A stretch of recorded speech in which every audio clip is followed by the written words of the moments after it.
कभी कभी तो साधक समझ ही नहीं पाते हैं जो हम कहाँ फंसे हैं।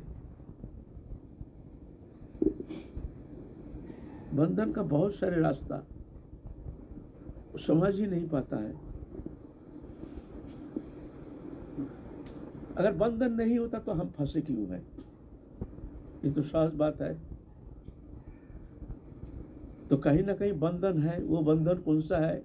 एक तो माया, मोह, ममता, स्नेह, अज्ञानता, फिर तुम्हारा अभिमान, जातो, नाना प्रकार। ये बंधन का बहुत सारे गति है, समझ पाना बहुत मुश्किल है जो वास्तविक हम कहाँ फंसे हैं। संग दोष तो जरूर है, लेकिन वो तो समझ भी नहीं पाता है साधक। तो इसीलिए साधक को चाहिए महत्पुरुष के सानिध्य में जा करके उनसे प्रश्न करना, जिज्ञासा करना, बहुत अच्छी तरह से विचार करना चाहिए। फिर जाके तत्वदृष्टा महत्पुरुष तुमको बताएंगे, तुम ये करो, वो करो, ऐसे करो, कैसे करो। जब तक ऐसे महत्पुरुष के सानिध्य में रह करके, उनके अनुगत्य में रह करके भजन ना करते हैं, तब तक जा करके वरिष्ठ अधिकारी साधक के लिए बहुत कठिन पड़ जाता है। वो समझ ही नहीं पाता है जो वास्तव में हम फंसे कहाँ हैं। अभिमान के कारण देखने में आता है जैसे ना हम तो ठीक है, हम तो ठीक है।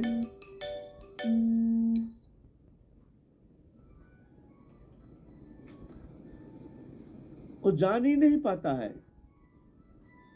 वो सोचता है हम ठीक चल रहे हैं, भजन तो कर रहे हैं, इतना नाम तो कर रहे हैं, इतना शंका कर रहे हैं, ये कर रहे हैं।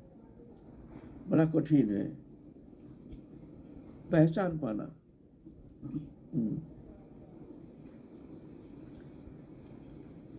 बिन सत्संग ना विवेक न होई, राम कृपा बिना सुलभ न सोई।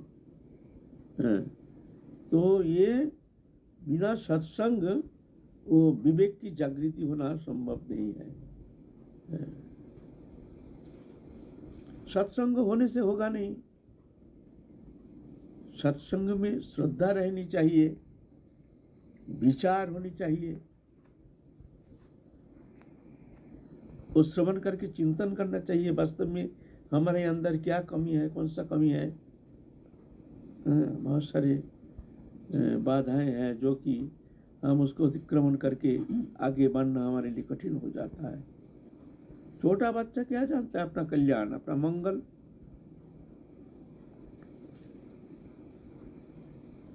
इसलिए छोटा बच्चा को चाहिए माता पिता के अनुगत्य होकर के रहना चाहिए। जब तक बड़ा नहीं होता है तब तक जाकर के अनुगत्य होकर के रहना चाहिए। माता पिता जानते हैं इसका कल्याण कैसे होगा, उस तरह से शासन करते, तारण करते हैं, भक्षण करते हैं। तब जाके बच्चा धीरे धीरे धीरे धीरे आगे बढ़ता है और धीरे धीरे अपने भूल को समझ जाता है, बड़ा हो जाता है, फिर खुद ही चलना शुरू कर देता है। तो जब तक साधक ऐसे महत अनुगत, दूर में रह करके भी अनुगत होना संभव है। अनुगत माने यह नहीं महत पुरुष के सानिध्य में रहने से ही अनुगत होता है, ऐसा नहीं। दूर में रह करके भी हो सकता है। आजकल तो मोबाइल बहुत अवेलेबल है। मोबाइल के माध्यम से प्रश्न करना, जिज्ञासा करना, तद अनुसार चलने का चेष्टा करना, ऐसा हो सकता है। ऐसा नहीं जो उनके सानिध्य में रहना बहुत जरूरी है। ऐसे सौभाग्य होता है उनके सानिध्य में रहना तो अच्छा है, लेकिन रहने से भी होगा नहीं। ज्यादा सानिध्य में रहने से दोष दृष्टि आ जाती है, हीन भावना आ जाती है, उनके आचरण में, चरित्र में दोष दिखने में आता है, कभी कभी अवमानना हो जाता है, आदेश का लंघन हो जाता है, अश्रद्धा आ जाती है, तो और खतरनाक हो जाता है। तो दूर रह करके भी महत अनुगत होना संभव है। कोई अगर सोचे कि हम दूर रहते हैं, ऐसे महापुरुष का सानिध्य प्राप्त होना या गुरु सानिध्य प्राप्त होना हमारे द्वारा संभव नहीं है, तो आजकल तो मोबाइल बहुत सहजलभ्य हो गया है। मोबाइल के माध्यम से जिज्ञासा, अपना भूल भ्रांतियाँ, अपना भूल को निवेदन करना चाहिए। हमारे अंदर ये भूल है, ये भूल है, अब हमको क्या करना चाहिए, ऐसे। अभी तो जिज्ञासा ही दिखता नहीं है ना, साधक के भीतर जिज्ञासा ही है नहीं।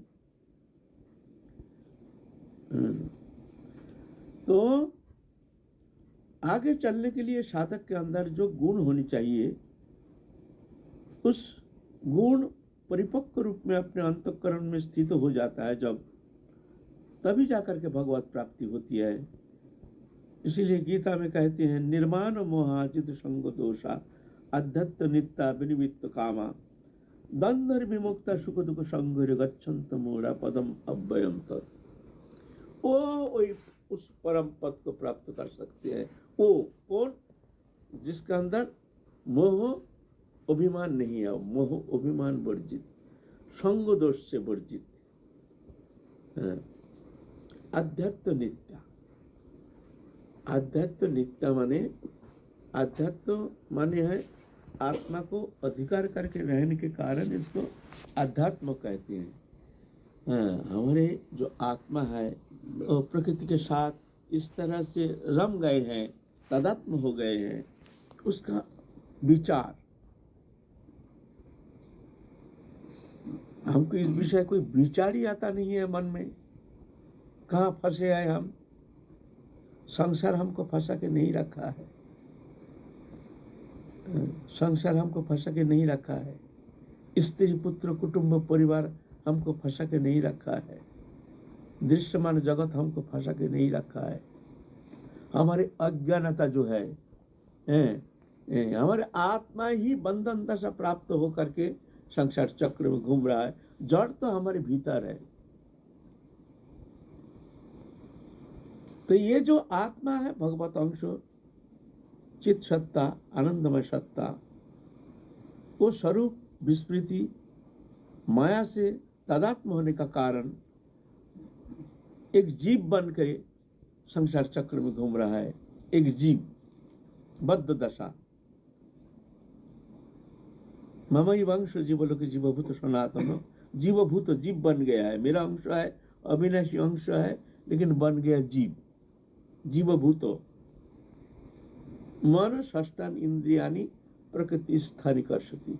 मन सहित षष्ठ इंद्रिय जो चक्षु कर्णो नासिका जीवा तक और मन षष्ठी इंद्रियानि, ये प्रकृति को आकर्षण करके प्रकृति के गुण समूह जो है उसमें भोग्य वस्तु मान करके, वो अपने को भूल करके, अपना आनंद स्वरूप को भूल करके प्रकृति में वो आनंद की छाया दिख रहा है, उसको आकर्षण करके उस प्रकृति को भोगने के लिए बस अहंकार के द्वारा बंधन दशा प्राप्त हो करके वो प्रकृति के गुण में शामिल हो जाता है।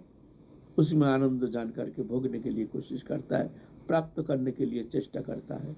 प्रकृति स्थानिकर्षति। इसलिए उसका आलोचना, अध्यात्म नित्या। हम कहाँ फंसे हैं, हम कहाँ फंसे हैं, ये चिंतन करना चाहिए एकांत में बैठ करके।